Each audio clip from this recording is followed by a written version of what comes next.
Hello welcome student, स्वागत है आप सभी का हमारे यूट्यूब चैनल पे। हम लोग नेमिंग ऑफ कॉम्प्लेक्स पढ़ रहे हैं, कॉम्प्लेक्स कंपाउंड की नेमिंग पढ़ रहे हैं, कोऑर्डिनेशन कंपाउंड की नेमिंग पढ़ रहे हैं और हम लोग उस पॉइंट पे डिस्कस करेंगे जो बोर्ड में पूछा जाता है, सीबीएसई में पूछा जाता है। इससे पहले मैंने कुछ बेसिक आइडिया दे दिया है, इससे फर्स्ट का लेक्चर है जो नेमिंग से रिलेटेड, तो उसको आप लोग पहले देख लें, फिर हम लोग इस पर आएंगे, ठीक है। तो आप लोग से रिक्वेस्ट है पहला लेक्चर देख ले, फिर ये देखें, फिर ज़्यादा समझ में आएगा। चलिए ये देखो, आपको जो प्रथम लेक्चर में बता दिया मैं कि ये दो भागों में आपको प्रथम में बांटना है, इसको दो भागों में डिवाइड करो। ये पॉजिटिव भाग है और ये क्या है, निगेटिव भाग। तो एक चीज पता चल गया कि जो कोऑर्डिनेशन कंपाउंड है, जो कोऑर्डिनेशन स्फीयर है, ये क्या है, निगेटिव पार्ट का है। कैसा है, निगेटिव पार्ट का। और निगेटिव पार्ट आते ही आपके दिमाग में क्या आना चाहिए कि ये लैटिन में होगा। क्या होगा, लैटिन में होगा। ये बात समझ में आ गया आपको। लैटिन में किसका, मेटल का जो नाम लिखोगे वो क्या लिखोगे, लैटिन में। फिर से बोलो, मेटल का जो नाम लिखोगे क्या लिखोगे, निगेटिव में। और अंत में क्या लगता है उसमें, 8।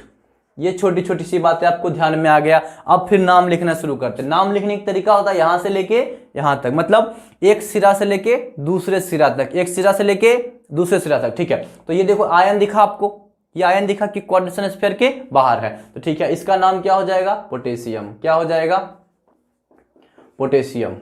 ये समझ में आ गया। उसके बाद देखो आपको ये कंफ्यूजन होगा, उसके बाद ये आ रहा है, Fe आ रहा है। लेकिन आप जब अच्छे से देखोगे तो Fe के चारों बगल क्या है, Cn है। Fe के चारों बगल क्या है, Cn है।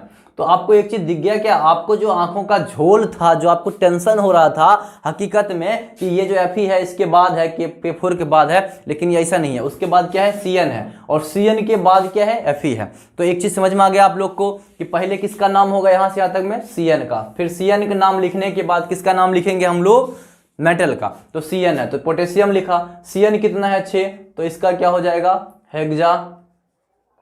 फिर हो गया साइनो, साइनो लिख दिया।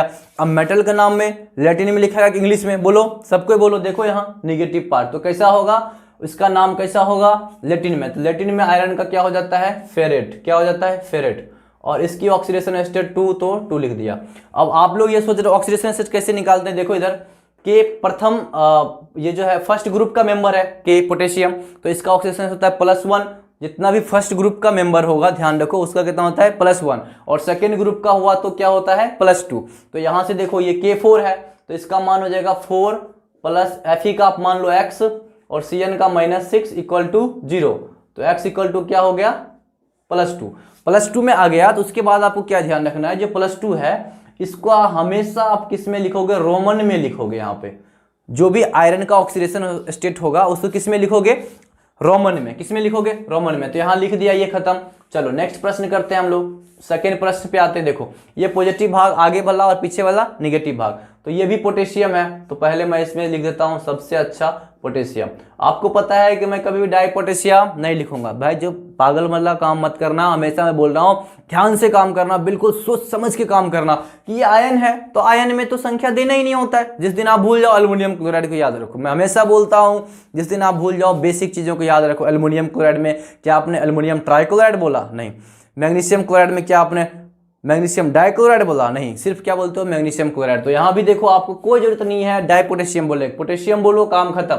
उसके बाद आते हैं पोटेशियम के बाद ये देखो, ये पॉजिटिव भाग हो गया, निगेटिव भाग हो गया। तो निगेटिव भाग गया तो इसमें क्या हो जाएगा, इसमें भी लैटिन नाम होगा, ठीक है। उसके आगे क्या होगा, देखो ये क्लोरीन, तो ये क्या हो जाएगा सर, ये हो जाएगा हेक्सा क्लोरो। क्या हो जाएगा, हेक्सा क्लोरो। अब मैं आता हूं प्लेटिनम पे। प्लेटिनम में आपको पता है कि निगेटिव भाग है, तो इसमें क्या हो जाएगा, प्लेटिनेट। क्या हो जाएगा, प्लेटिनेट। अब इसकी ऑक्सीडेशन स्टेट निकालना है, तो फर्स्ट मेंबर का तो होता है 1, तो 2, क्योंकि 2 पोटेशियम है 2 हो गया। प्लेटिनम का x और क्लोरीन का -6 = 0, तो x = हो जाएगा यहां से +4। x = क्या आ गया, +4। आपको बता दिया +4 आ गया, लेकिन आप लिखोगे किसमें, हमेशा रोमन में। क्या लिखोगे, रोमन में। नेक्स्ट प्रश्न पे आते हैं हम लोग। बहुत ही इंपॉर्टेंट है, क्योंकि इसमें मैं जो भी प्रश्न लिया हूं वो ये सोच के लिया हूं कि कुछ ना कुछ आपको नया सीखने के मिले। अब देखो फिर से ये पॉजिटिव भाग और ये निगेटिव भाग। तो ये पॉजिटिव भाग में आपको कोई जरूरत नहीं है क्या बताने का, उसकी संख्या दिखाने का। कोई जरूरत नहीं है उसकी संख्या दिखाने का। तो आप यहां से सीधा लिखो, यहां से क्या हो जाएगा, सोडियम। क्या हो जाएगा, सोडियम। उसके बाद हम लोग लिगेंड का नाम लिखेंगे। उसके बाद क्या लिखेंगे, लिगेंड का नाम। अब यहां पे देखो एक लिगेंड ये है NO और एक है S। तो यहां पे आप जैसे लिखते हो, देखो इसको समझो, तो CN का हो जाएगा साइनो, क्या हो जाएगा साइनो। और ये NO का हो जाता है, आपको बता रखा हूं मैं कि नाइट्रोसिल, क्या होता है नाइट्रोसिल। और S जो है S-2 में रहता है यहाँ पे हमेशा, तो ये हो जाएगा सल्फाइड आयन, क्या हो जाएगा सल्फाइड।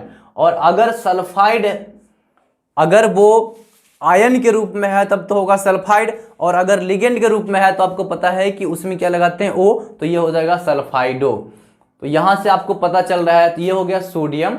उसके बाद इसमें आपको क्या करना है, अब यहाँ पे आपके कंफ्यूज हो गए कि पहले किसको लिखना है। यही सब मैं इसलिए ये प्रश्न लिया हूं कि यहाँ से आपका एक नया कॉन्सेप्ट समझ में आ जाएगा। जैसे ही लिगेंड चेंज करेगा तो आपको नाम लिखने में क्या सोचना है, यहाँ पे इसमें ABCD का नियम, अल्फाबेटिकल नियम। तो अब देखो ABCD में पहले कौन आएगा, C आएगा, तो पहले CN वाला लिखाएगा।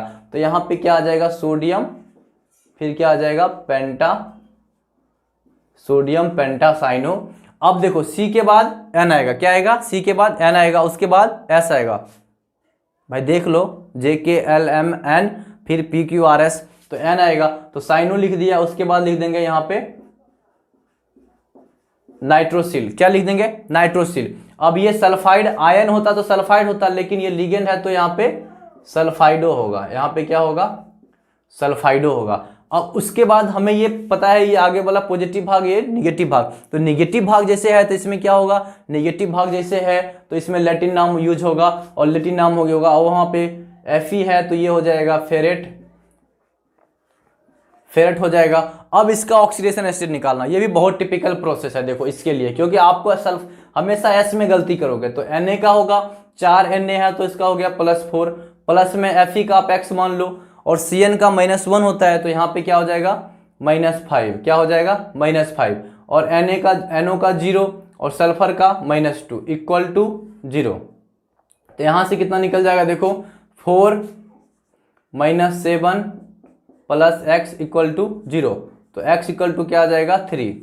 ध्यान से देख लो सब कोई, देखो Na का 4 ये लिख दिया, Fe का X, Cn का -5, फिर 0, NO का नाइट्रोसिल जो होता है वो है कहते हैं न्यूट्रल लिगेंड्स होता है, तो ये हो गया 0, और S-2 होगा सल्फिडो, तो ये हो गया -2, तो यहाँ से हो गया 4 - 7 तो -3 हो गया, इधर गया तो 3। तो अब ये 3 लिखना है फेरेट के बाद 3, ये रोमन में, ये किस में लिखोगे रोमन में। बहुत अच्छा प्रश्न है, बहुत ही अच्छा प्रश्न है, अच्छे से नोट कर लो आप लोग। चलिए नेक्स्ट पॉइंट पे हम लोग जाते हैं। आपको क्या देखना है, जब एक से ज्यादा लिगेंड आ जाए, क्या आ जाए स्टूडेंट बोलो सब कोई, जब क्या हो जाए भाई, जब क्या हो जाए, जब एक से ज्यादा क्या आ जाए लिगेंड, एक से ज्यादा क्या आ जाए लिगेंड। तो उसमें क्या करते हैं हम लोग ABCD को फॉलो करते हैं, अल्फाबेटिकल को फॉलो करते हैं, समझ रहा है। अब मैं ABCD क्यों बोल रहा हूँ, देखो ABCD इसलिए बोल रहा हूँ, कई बच्चे को यही नहीं पता होता है कि अल्फाबेटिकल क्या होता है। हिंदी मीडियम वाले होते हैं, बहुत ऐसा हो जाता है कई बार कि उनको पता नहीं चलता अल्फाबेटिकल बोल क्या रहा है सर, तो उस मतलब हुआ ABCD, क्या हुआ हो ABCD। तो इस चीज का ध्यान रखना होगा आपको, ABCD को फॉलो करके आप आराम से लिख दोगे पेंटासाइनो। अब तुम लोग में से ये कंफ्यूज मत होगा ना कि पेंटा का P क्यों नहीं लिया, बात समझो।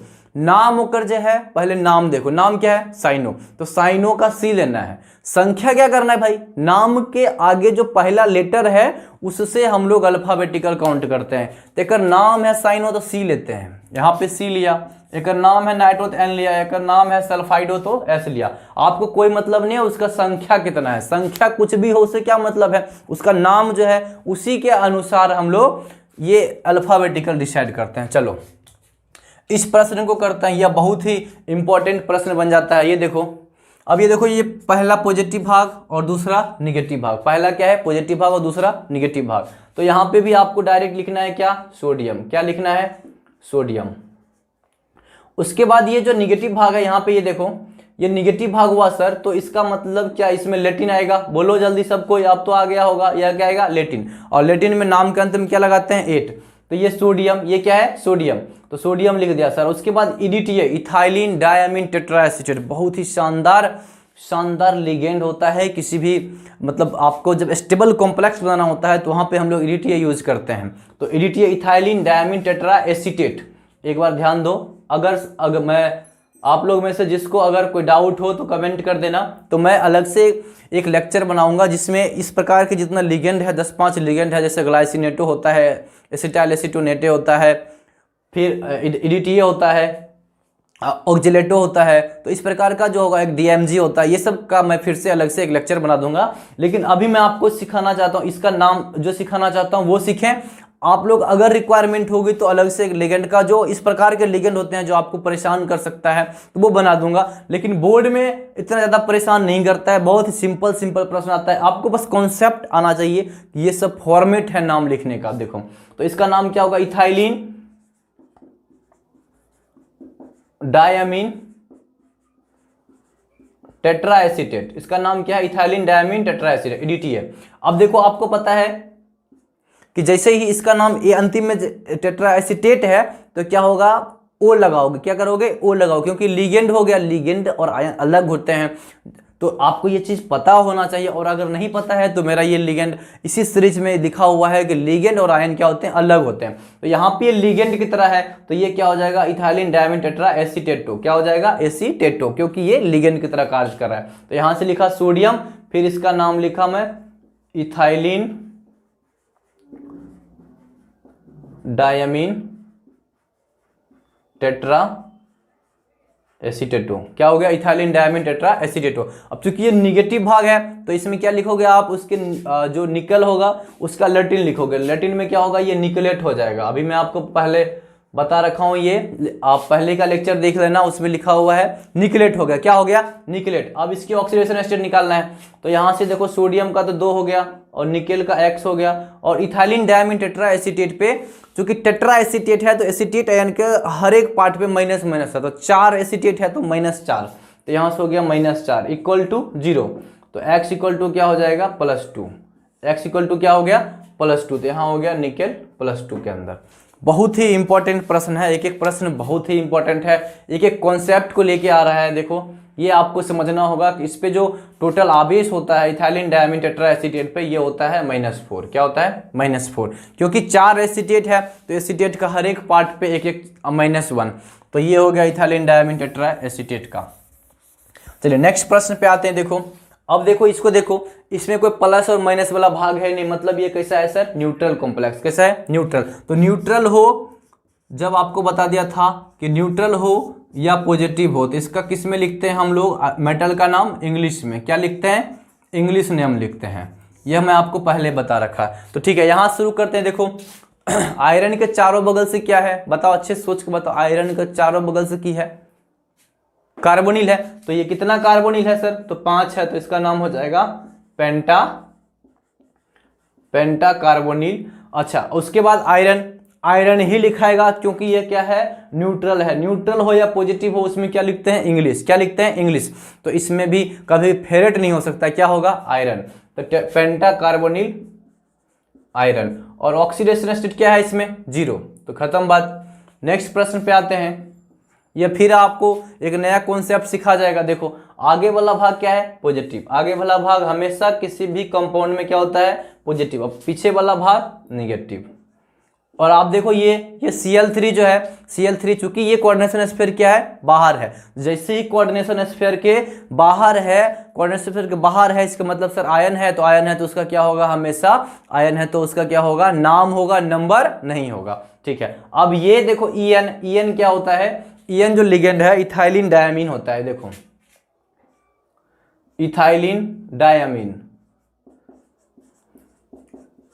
ये मैं इसलिए कराया ही हूं इस प्रश्न को कि आपको कुछ नया कॉन्सेप्ट पता चल जाए। इस प्रकार का जो लिगेंड होता है, देखो ये जो है En इसको बोलते हैं, ये बीच वाला भाग इथाइलिन और 2 एमीन है तो इथाइलिन डायमीन। तो ये En का ही है, इथाइलिन डायमीन। अच्छे से देखो, इससे एक नया कॉन्सेप्ट मैं कोशिश कर रहा हूं आपको सिखाने का, इथाइलिन डायमीन। ये बीच वाला भाग इथाइलिन और दोनों बगल NH2। देखो यहाँ पे ये क्या है ना, ये एक इधर NH2 में इधर लोन पेयर है और एक इधर लोन पेयर है। इसका मतलब है कि ये जो लिगेंड है इसमें 2 डोनर साइट है। कितने हैं, 2। एक यहाँ से है सर और एक यहाँ से है। तो ये जो है इसी प्रकार का लिगेंड जिसमें 2 डोनर साइट हो, क्या हो, 2 डोनर साइट। ध्यान से देखो, तो 2 डोनर साइट हो, जिसमें सर 2 डोनर साइट हो, जिसमें 2 डोनर साइट होता है, जिसमें क्या होता है, 2 डोनर साइट, तो उसको बोलते हैं बाइडेंटेट। क्या बोलते हैं, बोलो सबको एक बार, बाइडेंटेट। क्या बोलते हैं, बाइडेंटेट। ये आपको लिगेंड का जो कॉन्सेप्ट बताया था उस टाइम बता दिया था कि अगर इस प्रकार के कोई लिगेंड हो तो उसको क्या बोलते हैं, बाइडेंटेट, क्योंकि इसमें कितने हैं, 2 डोनर साइट होता है। तो चलो नेक्स्ट देखो, इसमें एक और कॉन्सेप्ट सिखाना है आपको, बहुत इंपॉर्टेंट है, बहुत बार बार गलती होता है। देखो यहाँ ये डाई, जब कभी भी लिगेंड आप लिखते हो, जब कभी भी लिगेंड का नाम लिखते हो उसमें पहले से अगर ऑलरेडी पहुंचा हुआ है ना, देखो डाई ट्राई, पहले से ऑलरेडी अगर पहुंचल है डाई ट्राई, देखो इथाइलिन डायमीन में डाई पहले से पहुंचल है, तब आप इसका अगर मल्टीप्लिसिटी बताते हो, कहने का मतलब इसको अगर डाई ट्राई टेट्रा लिखोगे तो ओकरा लिखने का तरीका बदल जाएगा। फिर से समझो, इथाइलिन डायमीन है, क्या है, इथाइलिन डायमीन, तो एकरा में पहले से डाई पहुंचल है, तो जैसे पहले से डाई पहुंचा हुआ है, जब पहले से पहुंचा हुआ है तब आपको एक चीज सीखना होगा, क्या, कि जैसे डाई लिखा है तो अब जो हम मल्टीप्लिसिटी दिखाएंगे वो डाई से नहीं दिखाएंगे, अब डाई से नहीं दिखा, क्योंकि यहाँ देखो 3 है, तो 3 है तो आप क्या, आपके अनुसार तो ये ट्राई इथाइलिन होना चाहिए डायमीन, आपको सर क्या, क्योंकि 3 है तो लिखते हैं आप ट्राई इथाइलिन डायमीन, तो ये गलत हो जाता। तो जब क्या हो, जब पहले से डाई ट्राई टेट्रा मौजूद हो, जब पहले से डाई ट्राई टेट्रा मौजूद हो, तब एक नया ग्रीक शब्द यूज करते हैं। डाई के लिए हम लोग 20 यूज करते हैं, किसके लिए, जब 2 संख्या में हो, और ट्रिस यूज करते हैं हम लोग 3 के लिए, तो आपको 20 और 30 तक ही आता है, ठीक है।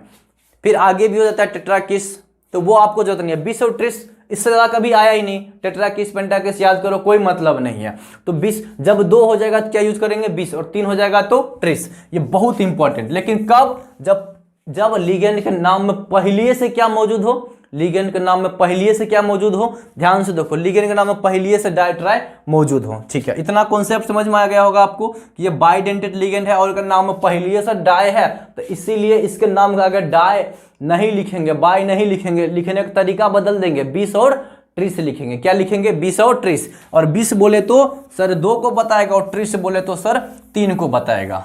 चलो इसका नाम लिखते हैं। देखो अब आपको पता है कि आगे वाला भाग जो है केटाइनिक है और पीछे वाला निगेटिव भाग है, ठीक है। पहले यहीं से लिखने के लिए आपको सिखाया कि एक सिरा से लेकर अंतिम तक लिखेगा। तो चलो इसका नाम क्या हो जाएगा सर, इसका नाम हो जाएगा ट्रेस, और ब्रैकेट में क्या हो जाएगा, ये इथाइलिन डायमीन। देखो एक बार बताओ सब कोई, क्या नाम हो जाएगा, इथाइलिन डायमीन। ट्रेस क्यों लिखा, सोचो ट्रेस क्यों लिखा, क्योंकि इसके पहले से क्या है भाई, सोचो पहले से क्या है, डाई। तो यह बातें आपको समझ में आना चाहिए, क्योंकि पहले से डाई है इसीलिए आगे लिखा ट्रेस, ट्रेस इथाइलिन डायमीन। अब नीचे आगे आते हैं ये आयरन, तो इसमें देखो ये पॉजिटिव भाग है, तो आपको पता है पॉजिटिव भाग में जो होता है वही लिखते हैं, तो इसका नाम हो जाएगा आयरन, इंग्लिश में ही लिखाएगा। अब इसका देखो ऑक्सीडेशन स्टेट, ऑक्सीडेशन स्टेट बहुत अच्छा है, इथाइलिन डायमीन 0 था, न्यूट्रल था, तो इसका क्या हो जाएगा x - 3 इक्वल टू 0, मतलब x इक्वल टू +3। तो यहाँ पे हो जाएगा आयरन, और ब्रैकेट में लिख देंगे 3, क्योंकि ये रोमन में ही लिखना है। और उसके बाद ये क्या है, Cl3, मतलब सर क्लोराइड। अब तुम लोग कोई नहीं ऐसे बोलेगा कि सर ट्राइक्लोराइड लिखो, क्यों लिखे ट्राइक्लोराइड, क्या मतलब है ट्राइक्लोराइड लिखने का, क्योंकि वो आयन है, तो आयन को तो आपको नंबर दिखाने की जरूरत ही नहीं है, डायरेक्ट लिख दो, खत्म बात। चलो नेक्स्ट प्रश्न करते हैं, नेक्स्ट प्रश्न करते हैं। ये बस 3-4 प्रश्न बचा है, मैं कोशिश करता हूँ सब ढंग का क्वेश्चन आपके समझ में आ जाए। अब ये है आगे वाला भाग, देखो कैटाइनिक भाग और पीछे वाला एनालिक। तो ये आगे वाला जो भाग है इसमें देखो अच्छे से कितना एमीन है, कितना एमीन है, देखो 6। यहाँ पे कॉन्सेप्ट सिखाने के लिए सब प्रश्न किया हूं मैं। जब ये 6 है तो यहाँ पे क्या हो जाएगा, शुरू से लिखोगे आप, तो यहाँ हो जाएगा हेक्सा, अब उसके बाद ए एमीन। देखो यही सिखाने के लिए किया हूं, जब भी आप ये लिखोगे ना इसमें एमीन, जब ये न्यूट्रल लिगेंड होता है तो इसमें डबल एम आता है। क्या आता है, डबल एम। ऑब्जेक्टिव में आपसे पूछा जा सकता है, ऑब्जेक्टिव में ये पूछा जा सकता है कि यहाँ पे डबल एम है, तो ये आपको ऑप्शन दे देगा, चारों में से मिलान करो, वहां पे कंफ्यूज कर जाओगे। तो आपको ये ऑब्जेक्टिव पूछा जा सकता है, यहाँ पे क्या होता है बोलो, डबल एम। तो ये लिखा है हेक्सामीन, ये लिखा है हेक्सामीन। उसके बाद कोबाल्ट, क्या लिखोगे, कोबाल्ट। कोबाल्ट इसलिए क्योंकि आगे का भाग पॉजिटिव है, तो पॉजिटिव हो या न्यूट्रल हो तो वही लिखते हैं कोबाल्ट। अब इसके बाद ऑक्सीडेशन स्टेट, तो यहाँ से लिखोगे कोबाल्ट का x मान लो, NH3 का 0 हो जाएगा, Cl3 का माइनस हो जाएगा, बराबर 0, तो x इक्वल टू क्या हो जाएगा, +3। x इक्वल टू क्या हो जाएगा, +3। क्या हो जाएगा, +3। तो यहाँ से लिखो +3। उसके बाद क्लोराइड आयन, और फिर से बोल रहा हूं मैं, तुम लोग में से कोई ये नहीं बोलेगा कि सर क्लोराइड आयन का संख्या क्यों नहीं, भाई ये आयन है, कोऑर्डिनेशन स्क्वायर के बाहर है तो आयन है।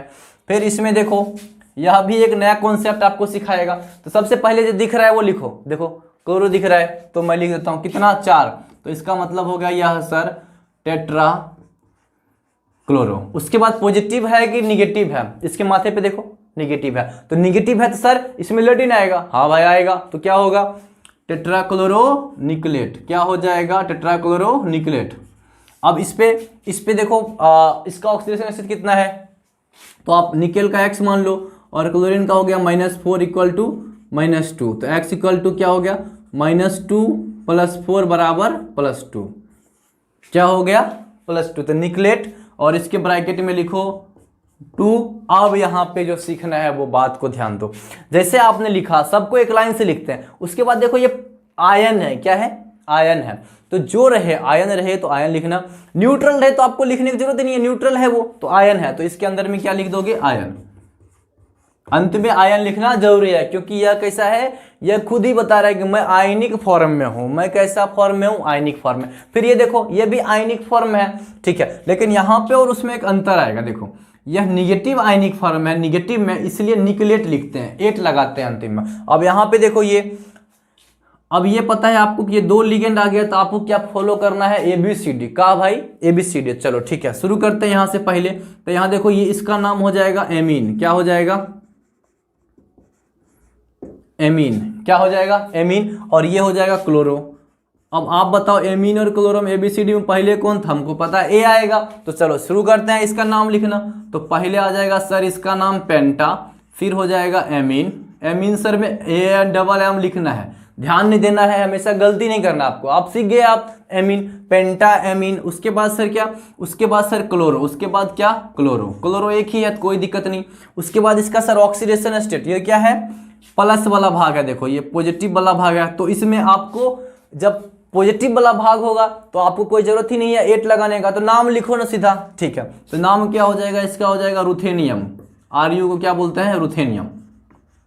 अब इसका ऑक्सीडेशन स्टेट तो आपको पता है, रुथेनियम का X मान लो और NH3 का 0, Cl का -1 बराबर +2, तो X इक्वल टू क्या आ जाएगा +3, X इक्वल टू क्या आ जाएगा +3, तो यहाँ से हो जाएगा रुथेनियम 3, और आयन है तो आयन लिख दो, नहीं होता तो नहीं लिखते। चलो एक और प्रश्न है बहुत इंपॉर्टेंट, ये भी थोड़ा सा सीखने की कोशिश करते हैं। ये देखो आगे वाला भाग है पॉजिटिव और पीछे वाला निगेटिव, तो आगे वाला भाग को लिखते हैं, यहाँ से आगे वाला भाग लिखते हैं सिर्फ, तो आगे वाला भाग लिखते हैं पहले, क्या लिखते हैं पहले आगे वाला भाग, तो ठीक है यहाँ से शुरू करते हैं। देखो ये हो गया एक्वा और ये क्या हो गया क्लोरो, तो आपको पता है एक्वा में A पहले आएगा और क्लोरो में C आएगा, तो एक्वा में A पहले आया तो ABCD में भी A पहले आया, तो पहले एकरे नाम, तो क्या हो जाएगा ये tetra aqua, tetra aqua, tetra aqua. उसके बाद क्या हुआ 2 क्लोरीन है तो क्या हो जाएगा डाइक्लोरो, डाइक्लोरो, डाई और टेट्रा का D और T को अल्फाबेट में नहीं काउंट करना है, नाम को करते हैं भाई, नाम को, वो तो संख्या बता रहा है, संख्या से क्या मतलब, 5 होता तो पेंटा लिख देता, 6 लिखता तो हेक्सा लिख देता, आपको क्या मतलब है, 17 तो 17वां लिख देता, तुमको क्या मतलब है उससे, तुम्हें तो बस ये देखो कि इसका क्या है संख्या, कोई मतलब नहीं, 1000 होता 1000वां लिख देता। तो ये हो गया टेट्रा, ये हो गया डाई, तो क्या होगा टेट्रा एक्वा डाई क्लोरो, ये बात समझ में आ गया आप लोग को। उसके बाद ये लिखने के बाद हमको आएगा ये क्रोमियम, तो आप देखो ये क्रोमियम में तुम लोग सोचो कि क्रोमेट लिखेंगे क्रोमियम लिखेंगे, तो पहले पता है तुम्हें कि ये आगे वाला भाग है, सबको पता है ये आगे वाला भाग है, और आगे वाला भाग जो होता है वो क्या होता है पॉजिटिव, तो पॉजिटिव होता है तो उसमें तो क्रोमियम लिखाएगा, कोई दिक्कत नहीं, ठीक है। चलिए आगे देखते हैं, फिर आगे इसमें क्या लिखोगे आप, इसका ऑक्सीडेशन स्टेट क्या लिखोगे ऑक्सीडेशन स्टेट, चलो ठीक है। तो क्रोमियम का X और H2O का 0, Cl का -2 और इस Cl का -1 बराबर 0, इस Cl का -2 इस Cl का -1 बराबर 0, तो X इक्वल टू क्या आया 3, तो यहाँ से आ गया क्रोमियम 3, और इसके बाद में क्या है क्लोराइड। तो इस प्रकार से मैं आपका जितना भी प्रश्न इससे बनता है, ये 3 प्रकार के ही प्रश्न बनते हैं, या तो आपका कॉम्प्लेक्स कैटायनिक होगा या न्यूट्रल होगा या निगेटिव होगा, तीनों में डिस्कस कर दिया हूं, आप इसको रिवीजन करें और इसी प्रकार के प्रश्न आपके बोर्ड एग्जाम में पूछा जाता है। तो होपफुली आप लोग को समझ में आया होगा। अगर अच्छा लगा लेक्चर तो आप चैनल को सब्सक्राइब करें और दूसरे को शेयर करें, जिससे हमें मोटिवेशन मिले, ताकि मैं आगे भी आपके लिए नया नया लेक्चर लेके आते रहूं। और यह भी जो चल रहा है, यह रिवीजन सीरीज चल रहा है, जिसमें मैं प्रत्येक टॉपिक्स का इंपॉर्टेंट टॉपिक्स जितना भी होगा प्रत्येक चैप्टर का वो मैं डिस्कस करते जाऊंगा। चलिए, आप लोग का बहुत बहुत धन्यवाद। थोड़ा हमें भी मदद करें, शेयर करें, सब्सक्राइब करें। अच्छा लगे तो, जो भी लगे, खराब लगे आप कमेंट कर दो। और कोई नया टॉपिक्स आपको पढ़ना हो तो कमेंट अवश्य करें, आपका मोस्ट वेलकम है। नई चीज़ आप बताएं क्या पढ़ना है, मैं पढ़ाऊंगा। धन्यवाद।